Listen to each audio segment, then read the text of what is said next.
Happy Thursday, everybody. Bethany Dotson, relationship coach and trauma sensitive yoga therapist to high achieving professional women who have a pattern of attracting emotionally unavailable or narcissistic partners, and who also probably have a pattern of overachieving, staying chronically busy, feeling overwhelmed, burnt out, or struggle with anxiety. All of these things, by the way, including emotionally unavailable or narcissistic partners, are a byproduct of unhealed complex trauma, which is what I help my clients ultimately overcome to attract daily inner peace, happiness, joy, confidence, and ultimately a healthy, intimate relationship.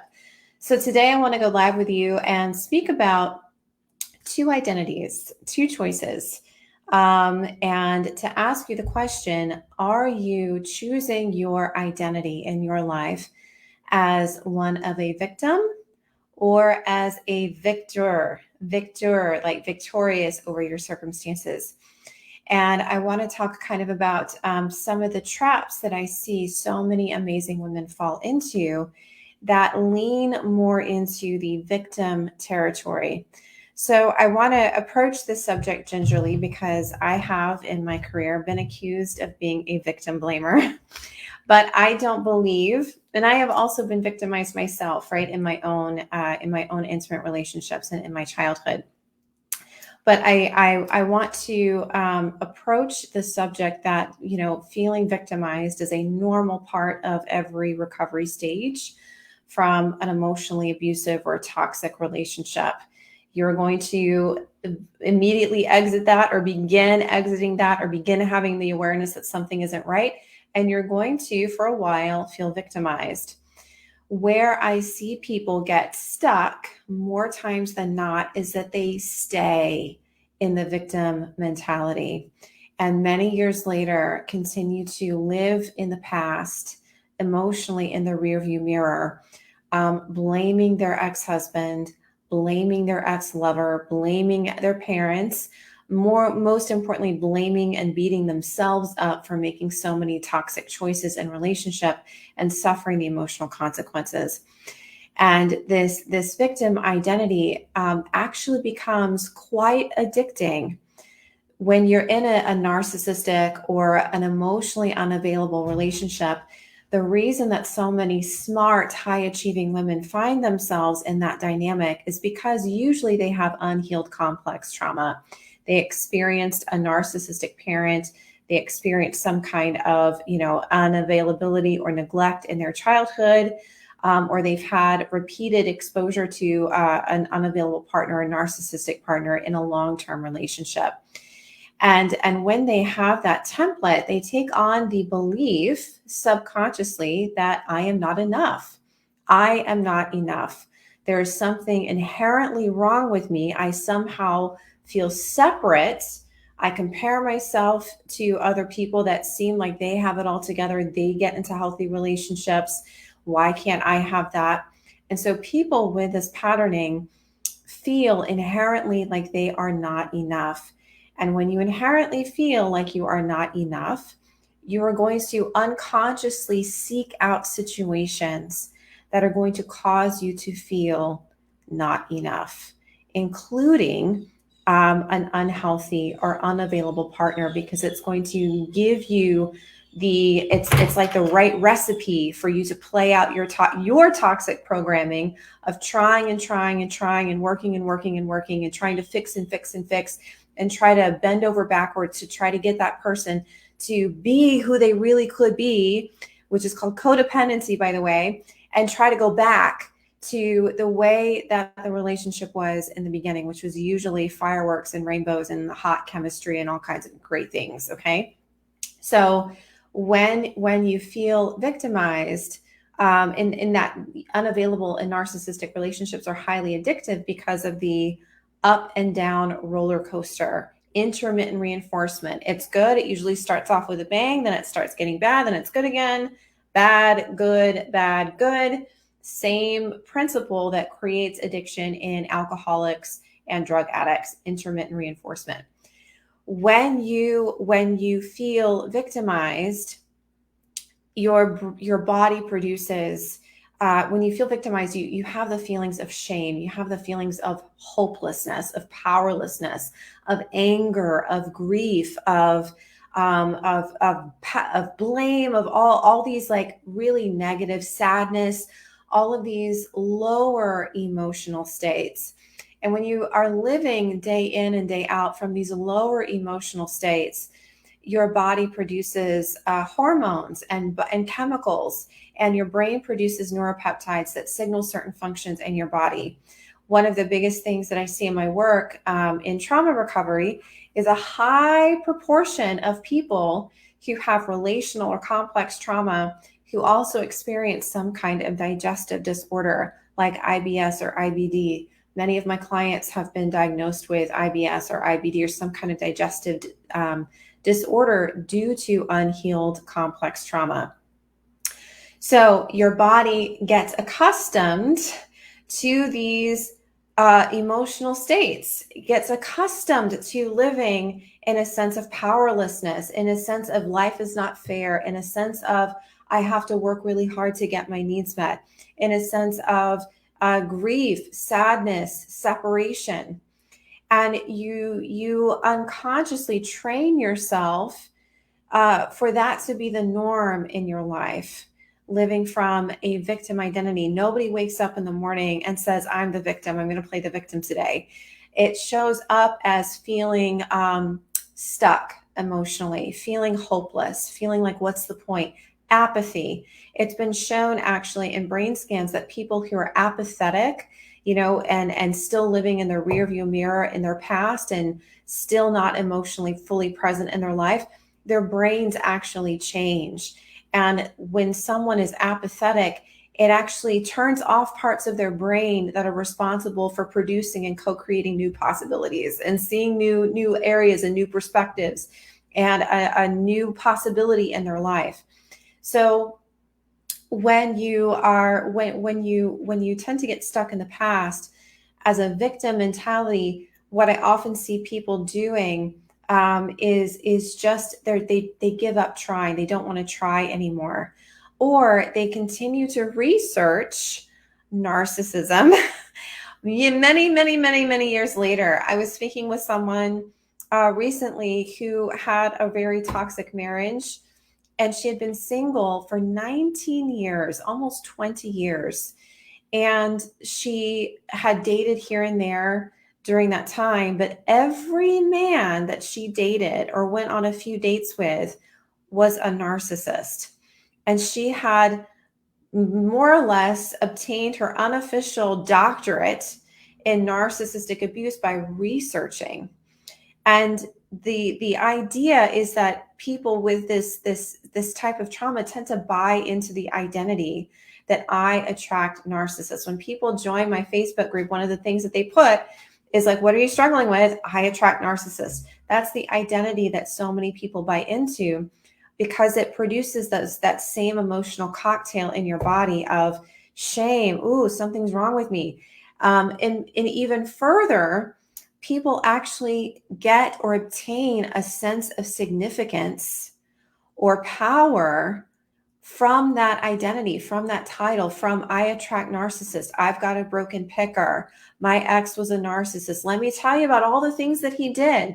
And here's the truth, you guys. Anytime that you retell a story about your past, your subconscious mind does not know the difference between what's happening right now and what's in the past or what's in the future. Every time you retell a story about your past, which is usually what you're doing in talk therapy, you are reliving the experience emotionally. Now, it might not be searing emotional pain like it was happening, right, like it just happened in this moment. The emotional pain might be dulled a little bit, but your brain and your body fire that same pathway again and again and again and again and again. The more you tell that story, to the point that it's an unconscious habit.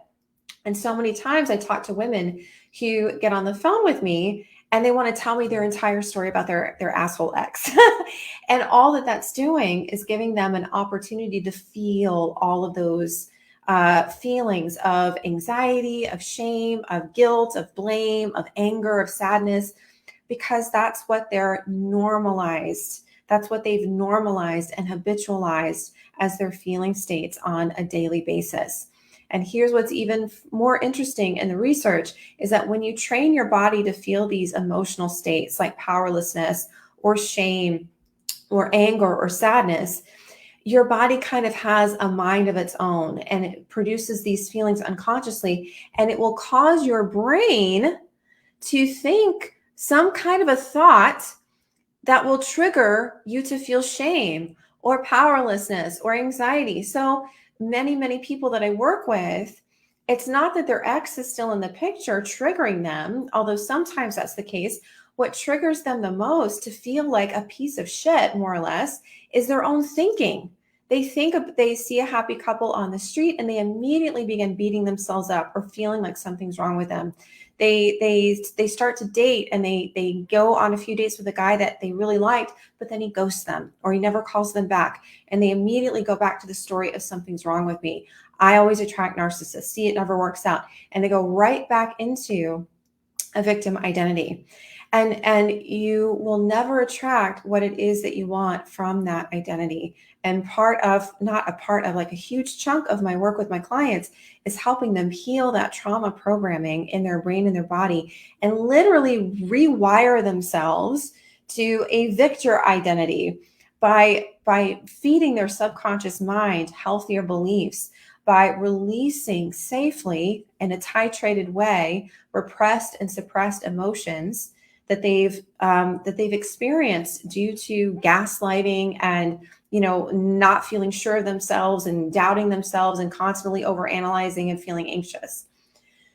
So in order to attract, and just in order to feel better on a daily basis, especially if it's been years or many months since an ex, or if you're chronically feeling lonely, you have to retrain your brain and body to a new identity, to a new sense of self. And this is something that isn't feasible by just reading a blog post or reading a self-help book. You get some insights, you gain some awareness, but because so much of this programming is deeply stored in your subconscious mind, reading, talking about the past, watching a YouTube video, listening to a podcast gives you logical understanding, but your behavior is driven by two types of thinking in your mind. Conscious thinking, which is only 5% of what you experience out here in your life, and then subconsciously, which is around 95 to 96% of what you experience out here in your life. And so when you're reading, when you're gathering research, when you are watching a YouTube video, when you're talking and analyzing your past, you're only using this 5% up here, and you're not touching the other 95 to 96% that's really responsible for your relationship pattern. And sadly, I see a lot of people who get stuck in the research mode and they want to keep processing their emotions. They want to keep talking about their past. They want to keep dissecting what was my role, what was his role. They want to keep looking at their childhood. They want to keep staying in that analyzing and research mode because it buys them more time to keep feeling the feelings that they're used to feeling, like shame, powerlessness, something's wrong with me. And another very interesting thing that was brought to my attention a few months ago was that a lot of people will stay in research mode because it gives them the focus to blame the downfall of a relationship on their ex or their narcissistic parent or someone else.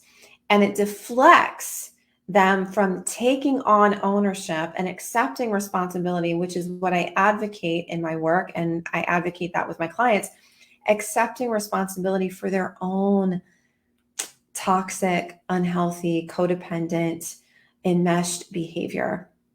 So every time that you are thinking about, oh, it's this person's fault or this person's fault, what's really happening is that you are just essentially, I hate to put it so bluntly, wasting more time looking out there and putting the blame out there rather than turning the mirror towards yourself and going, what part of me contributed to this? How can I stop this from happening in the future? What is it within me that I need to heal? Because anything that you're attracting outside in your life, intimate relationships in particular, is just a mirror of your own psychology. You will attract what you are, not what you want. If you're going into a relationship, and I speak from personal experience, I speak from 10 years of professional experience, I speak from we're speaking to hundreds of women who have similar pattern in relationship.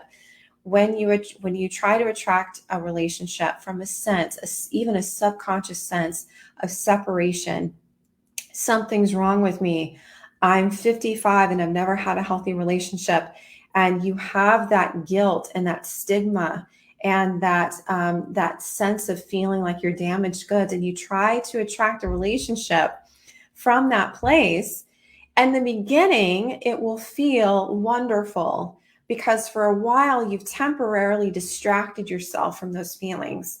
But what happens almost 100% of the time is that you attract someone who is a mirror match to your own stuff. They too are going to feel like something's wrong with them. They too are going to feel lonely. They too are going to feel separate somehow in their life. And it's just a matter of time before the honeymoon period wears off and your true colors show and their true colors show. So, in order to end this pattern for the rest of your life, you have to buy into a victor identity. One of the questions that I always love to ask is, it's not about did my ex ruin me or did my ex break me, but could it be that your ex woke you up or helped to awaken you? And if you look at it from that standpoint, you're already stepping into the identity of a victor, of being victorious over your past. So in order to really rewire your brain and your body, especially if you have complex trauma, is to use a trauma-informed method. Here in my work, I use somatic therapy and coaching to help my clients rewire themselves from the inside out to believe to believe in their worth, to feel confident, to feel at ease, to feel happy, to heal anxiety, to heal PTSD, to make healthier, empowered choices in relationship. You have to rewire yourself. Most of the time, this pattern does not just show up in intimate relationships. It shows up in friendships. It shows up in work as overworking. It shows up as, saying yes when you mean no. It shows up as constantly doubting yourself or feeling afraid to set a boundary because you're afraid of making the other person mad, or you don't want to lose the friendship. There's a pattern of, black and white thinking. If I say no, they're going to hate me. So all of this is a byproduct of unhealed complex trauma. And in order to change who you are receiving and who you are attracted to, because I talk to a lot of women that, a normal person, a normal partner will approach them. They'll date a normal guy for a little while, but then they end up picking him apart because it just feels too weird, or they're just not attracted to them, but then they're attracted to the toxic, unavailable guys. It's because that's what your brain and your body has been programmed to. So you have to heal your complex trauma properly, and then most importantly, make empowered choices in relationship that are completely different than the choices you've been making. And this probably, healing the trauma aspect is something that I find most of my clients deal with relatively well. There's some hiccups here and there when we change behavior. It's normal. Resistance is part of the process of healing. But really where I find people tend to be challenged the most is actually applying the work in relationship, and they need extra support, extra handholding there, because it's in relationship when you are faced with a choice that you've been faced with many or hundreds of times before in your life, where you might want to override a red flag, or you might want to shut up or not say anything when you really want to say something, or speak up about a boundary. It's learning to make a different, empowered choice in the moment and risk your neck, risk being uncomfortable, risk rejection, risk abandonment. That's the behavior that is going to anchor that new victor identity into your psychology, into your being. And it's only when you take actions outside of your comfort zone on a daily basis, on a regular basis, that you then begin changing your behavior. But it has to have consistency. Another reason why a lot of people try to fix this themselves and try to tell themselves, I'm going to choose better next time, and walk right back into an unhealthy relationship, is because they're trying to do it themselves, and they're also inconsistent. They might read a book, they might go to therapy for 6 months, but then they don't feel like they're getting anywhere, and then they go right back into their coping mechanisms of overworking, staying chronically busy, trying to date, but yet still on the inside feeling not good enough, or unworthy in some way. So changing this, it doesn't need to take 10 or 20 years of analyzing your childhood. It can happen relatively quickly within a year or so. Even, I've had clients see some significant shifts in their mental and emotional health in like 3 months or less. But it takes consistency. It takes a proven method. It takes a willingness to be uncomfortable and get out of your comfort zone, to set up this victor identity and live as that emotionally, and train yourself emotionally to recognize love and relationships in a healthy way, versus the decades of practice you've had training yourself to recognize love and relationship as uncertainty or chaos.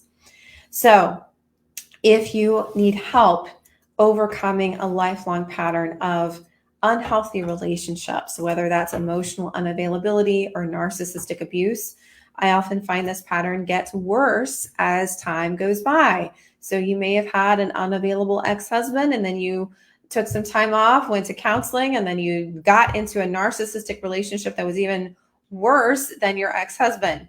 So if that's the case for you, if you've done a lot of talk therapy, if you have this, even though you're successful in your career or your business and you work really, really hard to achieve success, but yet on the inside you still feel like you're not enough, or you're unworthy, or you find yourself saying yes to really draining clients or draining friends, and then you say yes to men who drain you, and you know that you need to stop that, but you don't know how. You're lacking the plan, you're lacking the accountability, you're lacking the support to get out of your comfort zone.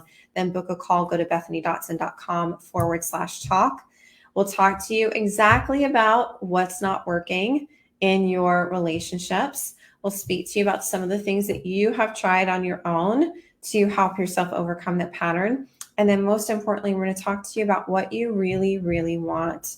What you really want. Most people, I've said this before, lowball themselves because they've been used to heartache, feeling ashamed in some way, feeling like a failure in some way, feeling not good enough in some way.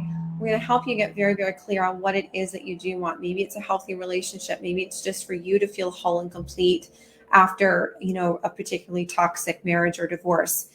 And if we can help, we'll talk about the details of our work together and how we help our clients achieve success after narcissistic abuse. And if we can help, we'll let you know. And if not, we will give you a referral. We'll point you in the right direction for you. So if you're a professional, high-achieving woman who has a debilitating, painful pattern of unavailable men, if deep down inside you feel like, oh, I really, really would love a healthy relationship, but my walls around my heart are built up so thick, and there's so there's so much resistance here, but I'm ready to let that go. I'm ready to step out of my comfort zone. I'm ready to heal this pattern once and for all. Go to bethanydotson.com/talk. So if you have any questions about what I shared, drop them in the comment box, and I will see you next week. Have a good one.